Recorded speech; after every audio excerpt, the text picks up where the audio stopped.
I've been living here in Bracknell with my wife Nikki for just over 18 years now, and we have raised our two children here, Maxim and Ilona. This is 7 Egg Park. It's just down the road from us. We used to come down here often to feed the dogs at the lake. And this is the green where we used to spend so many hours with the children playing football, hide and seek, catch me if you can, the slides and swings. But time has gone by and they've grown up and they do their own things now. I miss those moments. But I still come down here with our dog Milo for our daily walk.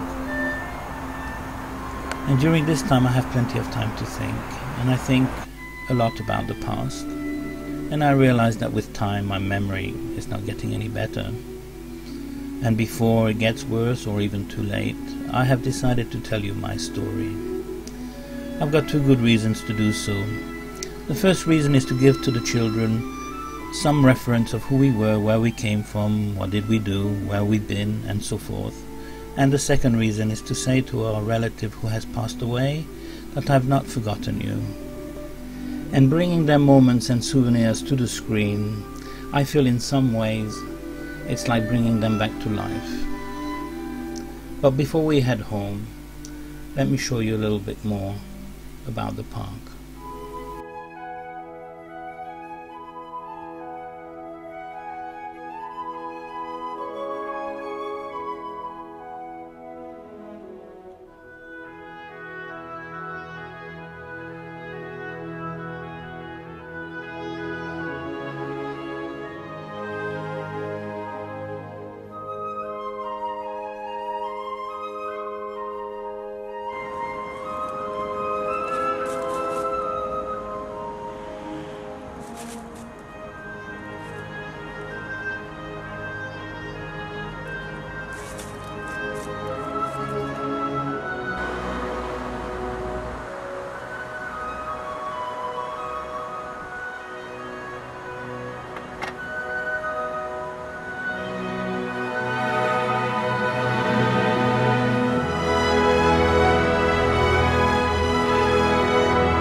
Aspetta tu, perché stai stalla.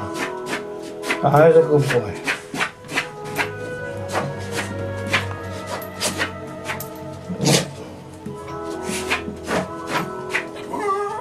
No, you need to do two toes. Well. Okay, that's a good boy. Are you going to do a bit more tutus? Well, show me how you do tutus, Ali. That's a good boy. A bit more, a bit more. A bit more, more. That's a good boy. I gave you a treat for that. Now that I had a shave, I feel less old and more presentable. To tell you my story, we would have to go back in time.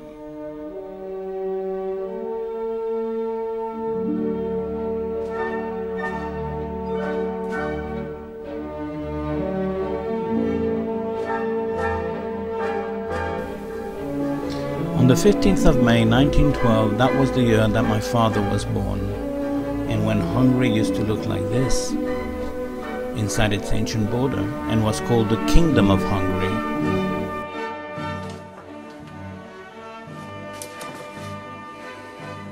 No, I'm not going to give you a boring history lesson, but I have an interesting point to make. Before the Kingdom of Hungary, the Hungarians and Austrians shared an empire, which was then called the Austro-Hungarian Empire. During that time there was a substantial movement of population between the two countries, but the Austrians even encouraged their people to settle in the Kingdom of Hungary. And that is the reason that my grandmother, that I never knew, happened to be Austrian. I remember my father telling me when he was a little boy, and when the old women used to come to the house for an afternoon chat around the coffee table, they only spoke in Austrian with a few Hungarian words. It made my father laugh because he couldn't understand a word they were saying, but it sounded ever so funny. I know very little about my grandparents, only what my father told me. My grandmother used to work very hard at home, looking after the family, cooking, sewing and cleaning, but also worked for the army in Budapest in the linen section, looking after the officers' shirt and uniform and linen. My grandfather, well, he was a manual and didn't have any skill and relied on casual work whenever it appeared. My father didn't like him very much because he used to tell me he was a heavy drinker. And when he used to come home drunk, he used to be very abrupt, and my father was quite scared of him. My father was the youngest of 13 brothers and sisters. I believe there were 9 girls and 4 boys. And they were very poor, and sometimes my father had to be without any shoes because they could not afford it. And his bed was made of a sack of potatoes stuffed with straw, and that's where he had to sleep for many, many years. Already at an early age, my father showed that he was a fighter and he had that incredible will to live. As a young boy, he went playing with some friends in an old storage place or a barn where they used to stack some hay. And like boys do, they play with matches and set the hay alight. The other boys managed to escape, but my father didn't. Although the alarm was raised, they managed to pull my father out of the blaze, but he was severely burned from the face and the hand. But he was also very lucky. He must have been in winter. He had a thick jumper and thick trousers and some shoes, which meant that he was prevented from burning all over the body. Having said that, he was severely burned at the face and the hand, and they said that he wasn't going to make it through. But like I said, he was a fighter and he came through to tell the tale. When we talked about his schooling time, my father used to say to me that he didn't like school. Actually, he hated school. His mummy used to drop him off at school in the morning in front of the gate, and at the very first opportunity he would escape and hitch a ride on a tram all the way home. And he said that many times the police used to look for him at home and take him back to school. Well, when you don't like something, you don't learn very well, and my father left school with the very basic knowledge. They lived in Budapest in an area called Angyalföld, which means in English the land of angels, and I can tell you there was not many angels on that land. If you're looking for a job or some work, and if ever they found out you came from the land of angels, then they would not employ you, because that's how the reputation of that place was so bad. It was my Uncle Joseph who wanted to be an acrobat in the family. He was the engine and the driving force behind that idea. Whenever he had the opportunity or spare time, he would go down where the local circus people and the acrobat used to hang around and find out the latest news, if there is any replacement needed and things like that. It was my Uncle Joseph who introduced my father to the circus world and gave him that taste to be an acrobat. Between the age of 15 to 17, my father used to train regularly with my Uncle Joseph, but also with my two other uncles, Uncle Yanni and Uncle Imre.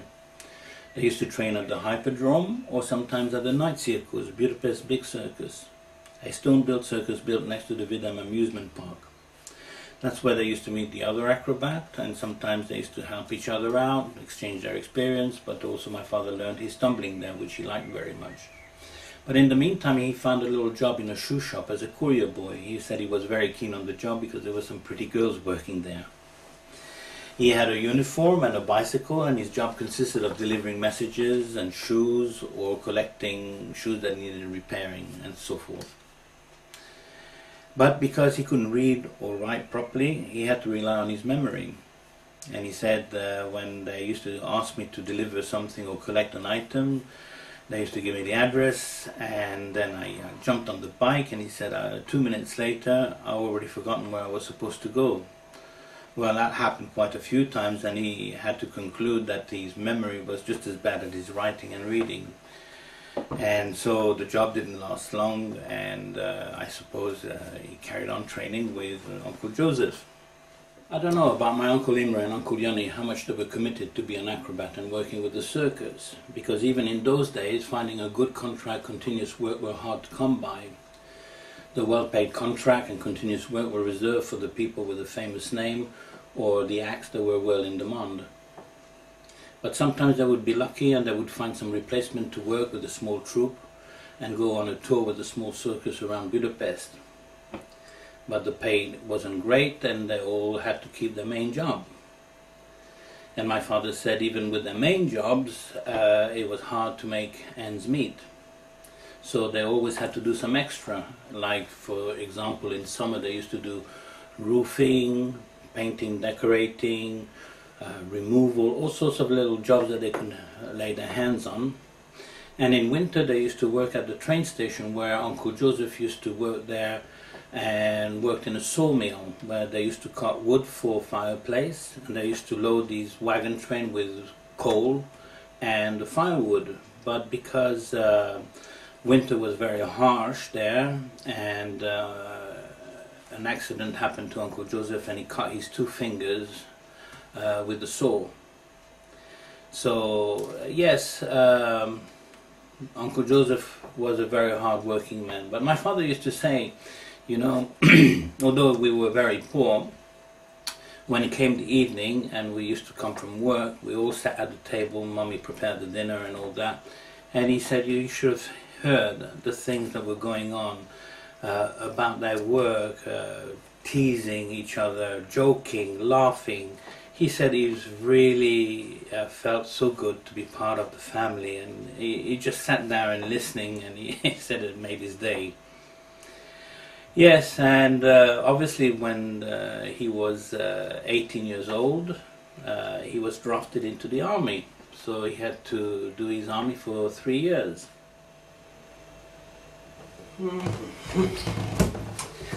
I have to admit, it's been a long time since I picked up the camera.